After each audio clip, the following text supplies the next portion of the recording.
Pessoal, boa tarde, a paz do Senhor para todos. Espero que estejam todos bem e tudo na paz do Senhor. Voltamos a esse módulo de evangelismo e missões. Vocês tiveram aí 3 aulas falando sobre a parte de evangelismo e nessa nós vamos abordar o tema de missões, né? Mais precisamente esse tema, ok? Nós tivemos aí uma abordagem falando mais sobre evangelismo no contexto ali pessoal. Falamos um pouco sobre o pecado na segunda aula. Na primeira aula, o professor Júnior falou sobre o que é evangelismo, a importância.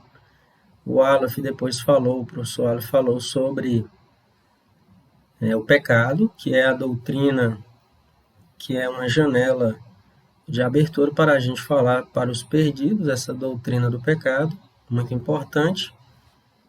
E agora iremos para esse tópico de missões, e eu fiquei encarregado do terceiro tópico. O professor Aleph e o professor Júnior ainda vai colocar as aulas deles. O professor Júnior vai falar sobre missões, falar uma introdução, uma abordagem ali introdutória, e o Aleph vai falar sobre a história das missões. Eu fiquei encarregado de falar sobre o agente humano na obra missionária, né? Então, minha abordagem é mais propriamente dita do missionário, né? Ou da missionária no contexto das missões e como esse agente humano ele vai se comportar, ser preparado, ser vocacionado, ser chamado para desempenhar o papel na obra das missões, né?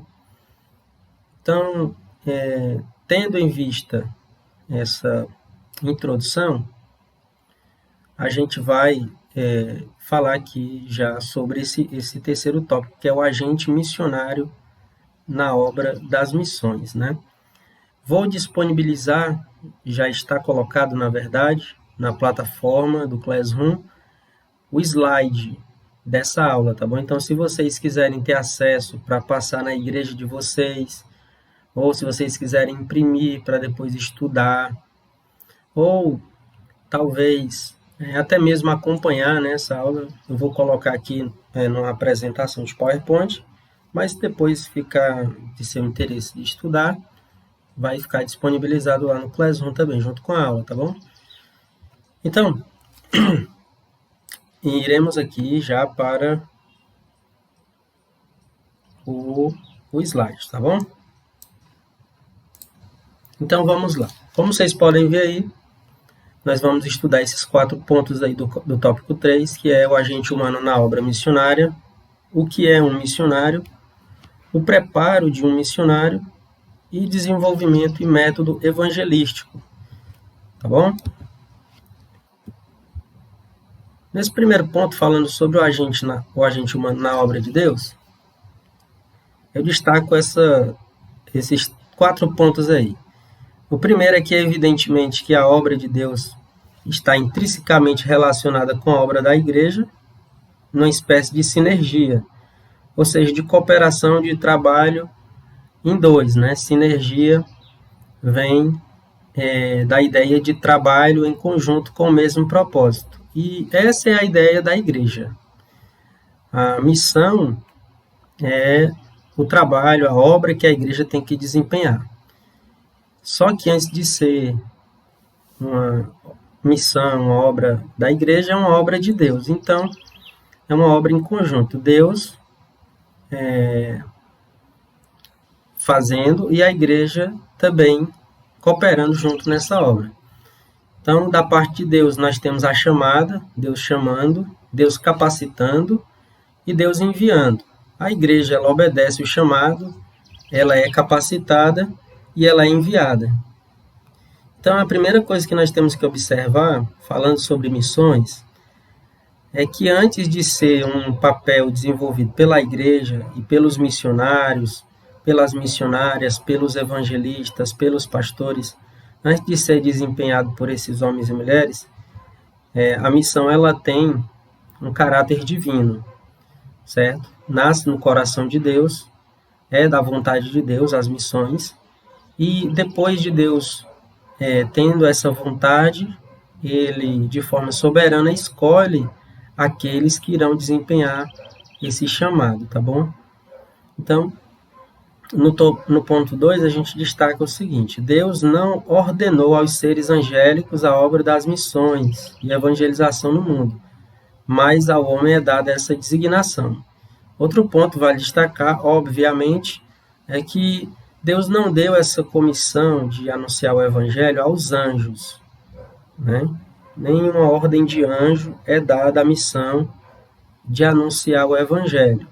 O que a gente vai ver no Novo Testamento, ali na aparição de anjos diante de um anúncio de boas novas, que era a vinda do Messias, é unicamente isso, para informar que Deus o que ele está fazendo, porque os anjos eles estão diante do trono de Deus e sabem o que Deus vai fazer, e Deus lhes informa de acordo com a sua vontade o que vai fazer. E aí eles são enviados para anunciar aos homens o que ele está fazendo. Porém, a obra propriamente dita de evangelização, aí não, aí cabe aos homens e mulheres fazer, certo? Eu destaquei aqui Romanos 10:15, onde Paulo fala justamente sobre essa ordenança. Ele diz: e como pregarão, se não forem enviados? Assim como está escrito: como são belos os pés dos que anunciam coisas boas. Mas nem todos deram ouvido ao evangelho, né? Então, a gente observa Paulo dizendo nitidamente, claramente, que quem é enviado é o homem, né? Então, o homem, ele aqui é enviado para a obra de Deus, certo? Não devemos esperar que Deus envie anjos, envie seus seres angelicais para anunciar isso, não. A ordem é para a igreja.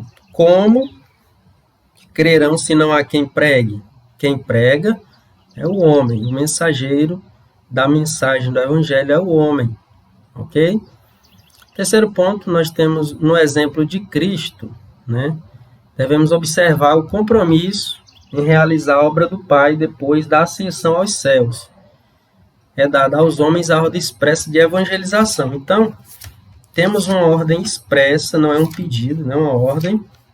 No capítulo 16 de Marcos, no versículo 15, onde Jesus diz: e disse-lhes: ide por todo o mundo e pregai o evangelho a toda a criatura. Então, a ordem expressa, enfática e clara de Jesus: ide por todo o mundo e pregai o evangelho a toda a criatura. E também em Atos 1:8, ele diz: mas recebereis poder quando o Espírito Santo descer sobre vós, e sereis minhas testemunhas tanto em Jerusalém como em toda a Judéia e Samaria e até aos confins da terra. Ok? Israel era um agente missionário, né, no Antigo Testamento. O povo, para anunciar as obras do Senhor com a vinda do Messias, o trabalho fica em cargo da igreja. Então, a gente nota que essa ideia de missões, essa ideia de que Deus ele escolhe o seu povo para anunciar as boas novas da salvação, né, nasce já no Antigo Testamento. A gente vê, alguns teólogos vão afirmar que desde a criação de Adão, Deus já tinha o propósito de se fazer conhecido, porque a obra da evangelização é isso, é fazer Deus conhecido a todos os homens. Então a gente já tem lá no contexto do Antigo Testamento essa ideia. A gente vê claramente em Abraão, no capítulo 12 de Gênesis, Deus chamando Abraão e convocando para que ele fosse o pai de uma grande multidão, de uma grande nação, e nele fosse bendita todas as famílias da terra. Esse chamado ele é confirmado em Jacó, na verdade, é confirmado em Isaac, depois é confirmado em Jacó e depois em José, de que Deus faria bendita todas as famílias da terra. Então, o propósito, primariamente, de Deus era com Israel, com, no caso, Abraão, Isaac e Israel, depois se tornando um povo, e esse povo para anunciar as boas novas do Senhor. Só que o contexto geral seria o mundo. Deus, ele tem uma visão global, né? Não unicamente restrita ali ao povo de Israel. Essa ideia de que depois surgiu essa ideia da regionalização da religião foi com os judeus, né? Eles não cumpriram seu propósito de missões, se fecharam, ficaram um povo fechado, e aí as obras do Senhor não eram anunciadas através deles. E aí também caíram em idolatria, então eles falharam nesse propósito missionário. No Novo Testamento ele é claro, quando Jesus ele vem, a sua vinda é anunciada por João Batista, né? Depois ele mesmo anuncia a vinda do reino de Deus, que tinham dimensões geográficas mundiais, né? Ali indo além dos contextos judaicos da época, indo por Samaria, indo por Judeia, indo pela Galiléia e até os confins da terra, né? Alcançando até os gentios, alcançando os samaritanos. Então, em Cristo a gente vê isso, já no Novo Testamento. Mas no Antigo Testamento, nós observamos que Deus já tinha um caráter missionário. Então, vemos aí essa parte. Quando Deus chamou Abraão, concentrou-se em um só homem por meio de quem constituiria uma família e depois uma nação cuja influência atingiria todos os povos do mundo, como está em Gênesis 12, 3. Em ti serão benditas todas as famílias da terra. Esta passagem-chave influenciou todo o resto da Bíblia. Então, pelo que observamos nas Escrituras, é Deus fazendo com que esse propósito seja realizado, de acordo com a sua soberana vontade. Ele traçando ali tudo, fazendo com que tudo convergisse para que os seus propósitos fossem concebidos, né? A gente vê isso em vários contextos. Por exemplo, a gente vê em Ruth, né, a providência de Deus, aí tantos outros, e mais precisamente falando sobre a questão da genealogia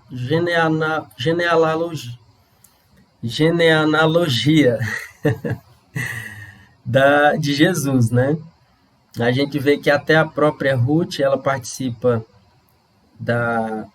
ali da árvore genealógica de Cristo, né? Em uma providência fenomenal de Deus no livro de Ruth, né? Ok? No ponto 3, aí a gente, no tópico 3, né? Aí vou ter um slidezinho, um gráfico para que vocês tenham uma ideia de como isso acontece, né? Essa questão da missão.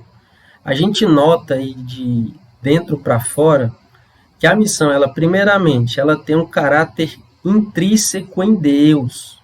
Deus é um Deus de missões, é um Deus que busca os perdidos, que veio ao mundo para buscar o que estava perdido, para restaurar o mundo. Então, depois a gente tem Cristo, né? É a providência de Deus, Cristo anunciando a sua mensagem de que o reino de Deus estava próximo, se entregando na cruz do Calvário, providenciando para a humanidade a salvação através da sua morte expiatória. O Espírito Santo vindo, né, sobre Cristo, capacitando Cristo, depois vindo, capacitando a igreja, derramando ali o seu poder sobre a igreja, e depois a igreja vai ao mundo. Então, essa ordem aí que segue, certo? E aí no mundo, aquele que vai ouvir, né? E vai responder ao chamado de Deus ou vai rejeitar esse chamado. A gente tem uma afirmação do teólogo Carricker, que ele diz: a missão soberana de Deus chegará à sua conclusão com a participação da igreja na promoção do reino sobre toda a criação e todo o povo. É na segurança da missão de Deus que a igreja assume a sua missão. Então tem uma frase aí em latim que é Mission Ecclesiae, que significa missão da igreja. Ou seja, a igreja fará e trabalhará na sua missão, mas ela nasce desde antes no coração de Deus. É uma obra de Deus, é uma missão de Deus, que é dada ao seu povo, e o seu povo irá trabalhar para executar essa missão. Então, já avançando aí no ponto 2 desse tópico, o que seria então um missionário? Né? Qual é a definição para esse termo missionário? Esse termo ele não é tão claro nos contextos do Novo Testamento, nem do Antigo, mas essa palavra ela tem uma relação com outra palavra, que é apóstolo, certo? Nós adotamos o termo missionário, é aquele que é enviado por Deus para pregar a palavra de Deus em um local com uma cultura e costumes diferentes dos seus. Então, note, pessoal. Note aqui. O missionário, né, ou a missionária, é uma pessoa que ela é enviada por Deus. Logicamente, antes ela é chamada, ela é capacitada, ela atende o chamado de Deus. Depois ela é enviada por Deus para pregar o evangelho a um povo com uma cultura diferente da sua. Então, vamos aqui contextualizar isso. Digamos que você sai, não precisa você sair do seu país para pregar para um povo de diferente cultura. Você pode sair aqui para regiões do Brasil onde a cultura, nós que somos aqui do Nordeste, tem uma cultura totalmente diferente da nossa. E isso já faz de você, né, um missionário. Então, o missionário ele tem essa abrangência cultural, né? Ele não fica somente localmente aqui na sua região, nas regiões periféricas de sua cidade. Não, ele é alguém que é capacitado com essa missão transcultural. Ok? Voltemos aí para o slide. Todo crente é um missionário em potencial. Isso aqui é uma verdade muito, muito, muito clara na Bíblia. Aquele texto que nós acabamos de ler, Marcos 16:15. Ide por todo mundo e pregai o evangelho a toda criatura. Então, todo crente é um missionário em potencial. Não é que todo crente se transformará em um missionário, né? Lógico, porque Deus ele ordena alguns para pastor, ordena outros para profeta, ordena outros para mestre. Mas nessa obra de anunciação, de evangelização, todo crente, né, vai ser um potencial missionário. Um pastor, ele vai ser um missionário em potencial. Um mestre, da mesma forma, né? Porém, o missionário em si, ele tem esse chamado específico para levar o evangelho a culturas e povos diferentes. Então, tendo todo o mundo como campo missionário. Então, está aí. Todo o campo do missionário é o mundo. Ele vai cumprir o que está em Gênesis 12, o chamado de Abraão, né, reconhecendo como o Pai enviou o Filho e como o Filho nos enviou. Que está lá em João 17:18. Né? Essa ideia. A palavra missionário, ela tem uma ligação, a gente vai ver agora, uma correlação com o termo apóstolo, né? Então temos aí uma citação de Johannes Blanc, que ele diz: antes de mais nada, deve ficar entendido que a palavra apóstolo, na sua origem e significação, não é sinônima de missionário, no sentido comumente atribuído a este último termo. Só depois da ressurreição de Cristo, o título apóstolo toma a conotação especial de missionário, de enviada às partes extremas da terra. Se você for estudar, né, o significado dessa palavra, tanto no contexto do Antigo Testamento, no contexto intertestamentário ou no contexto do Novo Testamento, você não vai achar essa palavra missionário claramente. O que você vai achar é a palavra apóstolo, né? O apóstolo, ele tinha a ideia, né, antes dos apóstolos de Jesus, tinha-se a ideia de alguém que levava uma mensagem, né, de um local para o outro, ou alguém que era comissionado para, como se fosse um comandante de um navio, que levaria uma carga de um lugar para o outro. Então, essa pessoa que fazia esse trabalho marítimo de levar uma carga ou pessoas de um lugar para o outro, uma travessia, era conhecido como um apóstolo, né? Ou aí depois a palavra tomou outro contorno linguístico e aí se atribuiu a palavra apóstolo para aquele que leva uma boa notícia, que chega com uma boa notícia. A gente vai ver isso também no contexto do Antigo Testamento, né? Quando o filho de Davi ele morre, os homens de Davi levam a resposta até Davi, e aí eles dizem, né, que aqueles que traziam as mensagens de guerra eram mensagens boas, né? Eram os anunciadores de boas novas, então eram os apóstolos. Essa palavra vai se tornar, apóstolo, vai se tornar mais conhecida através dos discípulos de Jesus, né? Então, eles são os enviados. A palavra apóstolo tem um contexto de enviado. Porém, a gente deve fazer uma distinção aqui, para que ninguém saia por aí se chamando e se denominando apóstolo, né? Os apóstolos, eles têm um contexto ali restrito, né? Restrito, os 12 apóstolos de Cristo. Então, é um termo restrito para aqueles homens, aqueles 12 que haviam sido comissionados e convocados diretamente pelo Senhor. Então, apóstolos, eles tinham algumas credenciais, eles tinham que ser chamados diretamente por Cristo, eles tinham que escrever inspiradamente, eles tinham que realizar prodígios, sinais e maravilhas. Então, isso eram as credenciais de um apóstolo. Só que o missionário, ele recebe, essa palavra missionário tem uma conotação apostólica, porque o missionário é aquele que é enviado também, ou seja, ele é enviado por Deus, ele é enviado pela sua igreja. Ou seja, irmãos, se você for separado e for enviado para um local, por exemplo, você hoje congrega aqui no Ceará, sua igreja vê que você tem uma vocação, você também sabe que tem essa vocação, é capacitado por Deus, desenvolve já um trabalho missionário regional, local, evangeliza a área em contorno da tua igreja, de onde você mora, e aí, a partir dessa distinção que você tem, você vai ser enviado para um local. Pronto. A partir do momento que você é enviado para um local, de uma cultura diferente, de um povo diferente, você é um missionário, certo? Temos aí, então, também uma citação de Timothy Carricker. Ele diz: o termo missionário vem do latim, que por sua vez traduz a palavra apóstolos, a qual significa enviado.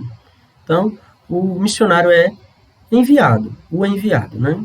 Temos aí uma citação de Atos 13, 1 ao 13, do 1 ao 4, quer dizer, desculpa. Você abrir a sua Bíblia, Atos 13, do 1 até o 4, diz: olha só, na igreja de Antioquia havia profetas e mestres, Barnabé, Simeão, chamado Níger, Lúcio de Cirene, Manaém, que havia crescido com o governante Herodes, e Saulo. Enquanto cultuava o Senhor e jejuava, o Espírito Santo disse: separai-me Barnabé e Saulo para a obra para a qual os tenho chamado. Ou seja, olha só, o Espírito Santo disse: separai-me Barnabé e Saulo para a obra a qual eu tenho chamado. Então, depois de jejuar, oraram e lhes impuseram as mãos, e deixaram que partisse. Assim, enviados pelo Espírito Santo, desceram a Seleucia e dali navegaram para Chipre. Então, essa ideia de que foram enviados pelo Espírito Santo aqui é a ideia de que eles eram apóstolos, ok? Enviados, né? Mais precisamente aí a questão do nome, ok?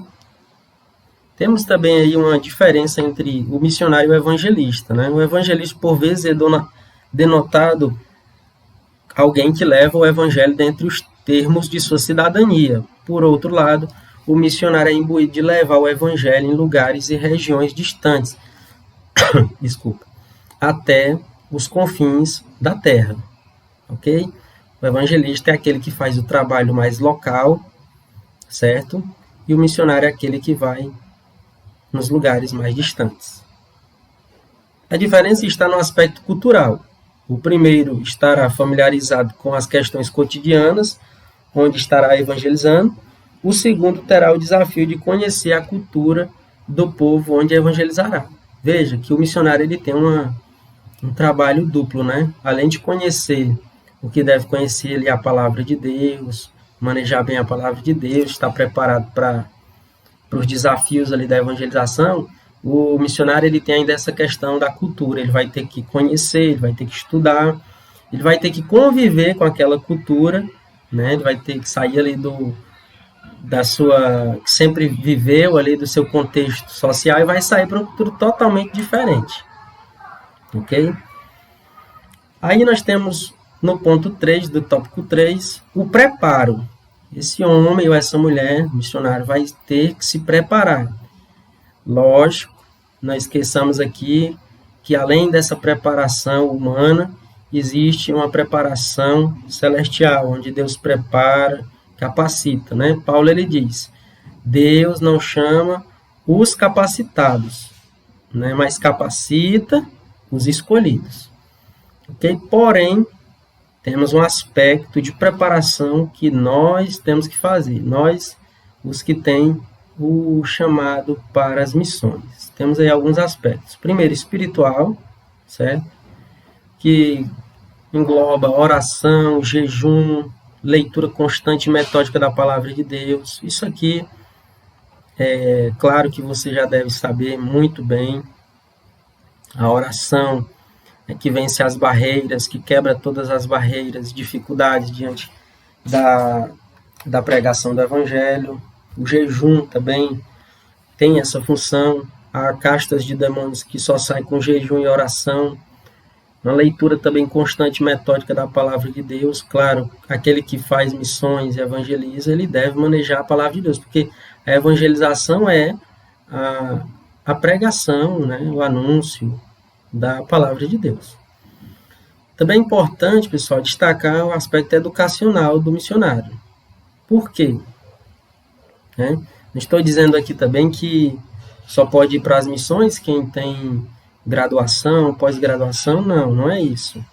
A questão é que o missionário ele precisa ter uma capacitação mínima para que ele possa fazer uma defesa da sua fé, uma apologética. Apologética significa defesa da fé, e teológica. Então é preciso um preparo mínimo apologético para ele saber defender a fé, né, que ele crê. Não pode ser apenas através de sentimentos, né, como uma fé empírica, né? Você vai ter que demonstrar, como Pedro diz, a razão da tua fé, você vai ter que dizer em termos lógicos, né? E vai ter que convencer a pessoa em termos lógicos, muitas delas que irão te confrontar, outros não, sei lá, não vão querer te confrontar, serão ali serão logo convencidos pelo Espírito Santo. Há outras pessoas que têm uma resistência a mais, né? Questionam, que perguntam, e aí você vai ter que fazer uma defesa lógica da sua fé. E também tem que ser um aspecto teológico, né? E aí a importância de você fazer o IBG, né? Instituto Bíblico da Graça, para você se familiarizar e conhecer a teologia. Por quê? Você sabe que quando você vai evangelizar, você se depara com pessoas que são de seitas, com pessoas que são testemunhas de Jeová, que são adventistas do sétimo dia, com mormons, e tudo isso você tem que ter uma preparação básica. Quarto lugar, Terceiro lugar, tem que ter também a prática, não é só a questão teórica. Deve estar familiarizado com a evangelização local. Isso aqui a gente ouve muito, né? A pessoa não quer evangelizar o bairro que ela mora e o contorno da igreja onde ela mora e ela quer ser enviada para fora. Não deve ser assim. Primeiro, a pessoa deve ter contato prático com a evangelização, ali pegar uma experiência no local onde ela vive para depois ser enviada. Deve haver também um preparo psicológico, né? Maturidade e preparo mental, para que quando você não chegue lá no local, digamos assim, a pessoa se sinta confrontado com a cultura, com o modo de viver, e aí se desespere, fique perturbada mentalmente. Deve ter essa maturidade, preparação. Aqui, num aspecto mais do que importante, cultural, o missionário deve conhecer a cultura onde ele está evangelizando. Por último, também, e mais que necessário, deve ter um preparo físico, deve ter, de acordo com o que puder, descanso, uma boa alimentação, deve ter um suporte financeiro e ele tem que saber se vai depender financeiramente de alguém. Às vezes a pessoa diz assim, não, eu vou, Deus vai suprir, Deus vai fazer. Deus, ele faz, irmãos? Faz. Deus, ele sustenta, alguém sustenta, sustentou Elias, né? Lá no ribeiro, enviou carne para Elias, enviou pão para Elias, mas essas são as exceções.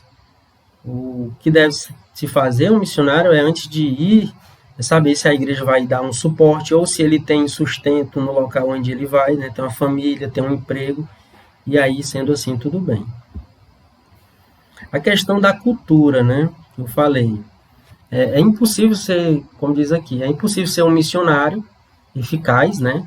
A menos que se perceba este princípio de discernimento acerca da cultura do povo local. Cada nação tem mais de uma cultura. Olha só que interessante. Por exemplo, aqui no Brasil, um país com dimensões continentais. Nós somos um povo, mas com uma cultura muito diversificada, com uma cultura muito mista. E aí, às vezes, não é só conhecer a cultura daquele país, é preciso conhecer a cultura de um povo daquele país, de uma região daquele país. Tá ok? É importante que se conheça, entenda a cultura do povo na área que ele trabalha e não tente mudar a cultura, mas o coração. Isso também vale ser ressaltado aqui, né? Às vezes a gente pensa assim que a nossa cultura ela é superior à dos outros. E tendo isso em mente, quando a gente chega em um local, a gente quer mudar a cultura, quer mudar a forma de vestir das pessoas, quer mudar a forma de um comportamento familiar, de um comportamento estético. E isso não se pode fazer. O que deve se fazer é o seguinte: o que a cultura apresentar de problemas com o pecado, aí sim, o missionário tem que recriminar e pregar contra. Um exemplo, vamos dizer que você vai fazer uma missão na África, em determinada tribo, e lá eles têm o costume de sacrificar os filhos aos deuses deles. Logicamente que essa cultura ela é perniciosa e pecaminosa. Então, você vai pregar contra ela. Então, no último ponto aqui, a gente deve ter, para ser um bom missionário, desenvolvimento e método evangelístico. Primeiro, saber falar, né? Saber falar o mínimo, né? É o que se deve fazer. A evangelização, pessoal, pregação, evangelização, anúncio do evangelho, ela é uma comunicação, uma espécie de informação que você vai estar anunciando. Por exemplo, a gente vê naquela passagem do eunuco, acho que é Atos capítulo de número 8, em que o eunuco estava lendo o livro do profeta Isaías no capítulo de número 53, e ele não sabe o que significava aquelas palavras. E aí Filipe, o evangelista, ele vai comunicar, né, de forma ali muito poderosa, comunicar ali o que significava Isaías 53, né? E aí essa comunicação que deve ter, o missionário deve ter, uma comunicação deve saber falar, deve falar de forma clara e simples. Também o missionário não pode querer ser um erudito, né? Por exemplo, você vai ser um missionário em uma região onde as pessoas têm um contexto social baixo, uma educação baixa, e querer ser erudito. Não precisa disso. Não precisa. Certo? Fale de forma clara, fale de forma objetiva. Terceiro ponto, não deve ser apenas uma simples descarga de informação. O evangelho não é apenas troca de informação, é muito mais que isso, né? Em uma evangelização pessoal deve haver uma comunicação, uma conversa, onde um fala e o outro ouve, depois o outro fala e este ouve. Então, isso é evangelização, aqui deve ser uma conversa, né? E é importante você adotar até a seguinte estratégia. Vamos dizer que você está conversando com uma pessoa não convertida e às vezes a gente temos sim nossos preconceitos, né? Temos, com certeza. E o melhor a se fazer diante da evangelização é considerar aquela pessoa como se ela já fosse um irmão em Cristo, lógico, né? O sentimento em si. Lógico que se aquela pessoa for uma pessoa que ela vai se contrapor ao evangelho, logo que vai haver uma reação em você ali de um sentimento de tristeza, de dor, né? Mas ainda assim, tendo esse sentimento, né, de que a pessoa, ela, digamos assim, possa ser um irmão em Cristo, ou um futuro irmão em Cristo, né? Outra regra básica para se desenvolver um método evangelístico eficaz. Não pense como você pensa, mas como seu ouvinte pensa, que é a regra básica também, certo? Quando você for evangelizar, deixa a pessoa falar, né? Deixa a pessoa falar, porque quando você ouvir ela falar, você vai ver o pensamento dela. E outra coisa, você deve, então, a partir disso, vendo como ela fala e o que ela pensa, pensar como ela. E aí, você se colocando no lugar dela, você vai ver quais são os pontos fracos dela para você evangelizar ela de forma mais eficaz, certo? Não pense por ela, deixa ela responder. Quando ela questionar, você não, quando você questionar, não responda, deixe que ela responda, né? Crie pontos de contato, ou seja, em uma conversa simples, você cria um ponto de contato ali, seja, às vezes a gente está numa fila de um banco, está no trabalho, está em qualquer outro lugar, a gente pode criar um ponto de contato e de repente, sei lá, criar uma amizade com a pessoa e aí a partir disso cria-se uma janela, uma porta para a evangelização. Então, no campo missionário, os métodos de trabalho que um missionário pode fazer, né? Às vezes a pessoa pergunta, o que eu vou fazer como missionário? Então temos aí, ele faz um levantamento inicial de casa em casa, ele vai fazer um mapeamento geográfico de onde ele está na cidade, quem já é evangelizado, quem não é, certo?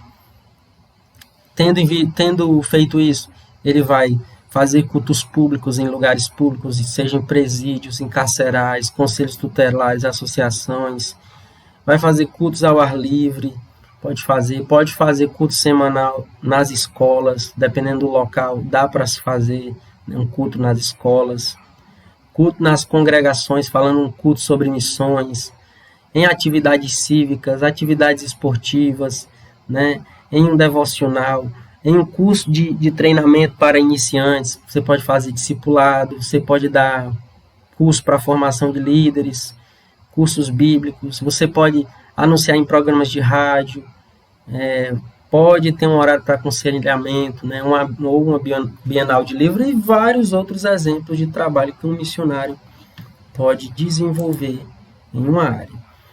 Aqui a gente já parte mais para a questão prática, um método já prático, como desenvolver. Sei lá, você é líder na sua igreja e quer desenvolver um trabalho missionário, um trabalho de formiguinha, né? Então, primeiro, você precisa definir um líder, um supervisor, alguém que vai tomar ali à frente, né, que vai guiar a equipe. Segundo, definir, escolher a equipe.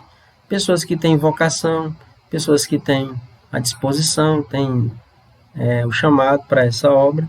Na verdade, aqui, irmãos, a gente fala assim porque hoje algumas pessoas elas não querem, só querem ir para a igreja e não querem, digamos assim, trabalhar na igreja. Mas a igreja em si deve atender essa obra.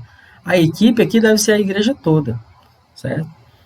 E aí, escolhendo a equipe, separa-se um dia para orar, para se consagrar. Depois você define as metas ali no bairro que você está, na localidade que você está. Você vai definir uma meta, sei lá, por semana, por mês, quantas pessoas você quer evangelizar, quantas pessoas você ora para que Deus converta, né, para quantos convertidos. Né? Então, crie metas. Né? Depois, questão financeira é muito importante na obra de missões. Ninguém faz missões sem dinheiro, né? Precisa-se de dinheiro e suporte financeiro. Depois, escolha os locais, certo? Casa, praça, aonde você for, né? Escolha os locais. E aí, nós temos esses 3 aspectos aí finais. A evangelização primária, o que seria? Essa evangelização pessoal, pessoa por pessoa, irmão evangelizando descrente, crente evangelizando descrente, pessoa por pessoa. E depois disso, sei lá, aí você escolheu uma área, vamos dizer, escolheu ali uma área da região que você mora, você fez um mapeamento, você evangelizou rua por rua, casa por casa. Depois disso, depois dessa evangelização, você criou um contato inicial, aí você vai fazer um impacto evangelístico, certo? E aí este impacto pode ser numa praça, pode ser numa escola, só que deve ser bem organizado. Por quê? Esse impacto ele vai servir para anunciar o evangelho de forma em massa. Você não fez o trabalho ali um a um, foi lá, evangelizou um a um, convidou as pessoas para o evento, depois você vai fazer um evento em massa. Aí você pode, aí a mensagem da palavra, louvores, você pode colocar um teatro, né, para que as pessoas sejam atingidas de forma global, certo? E aí criando isso dá já uma ideia no imaginário daquela localidade que a igreja chegou ali e teve um evento e impactou aquela região. Depois disso, não é só isso, né? Fez ali o evento, trabalhou no evento, foi uma bênção, sei lá, 30, 20 pessoas aceitaram a Cristo. E agora? Trabalhar grupos, né? Vamos lá, vamos trabalhar grupos de estudos, vamos trabalhar grupos de discipulado, vamos trabalhar grupos familiares, e aí é o trabalho já do discipulado, tá certo? E a gente, então, encerra por aqui, certo? Que Deus abençoe sua vida, que essa aula possa ser frutífera para você, vai ficar aí salva no nosso Classroom, que Deus abençoe, e até a próxima.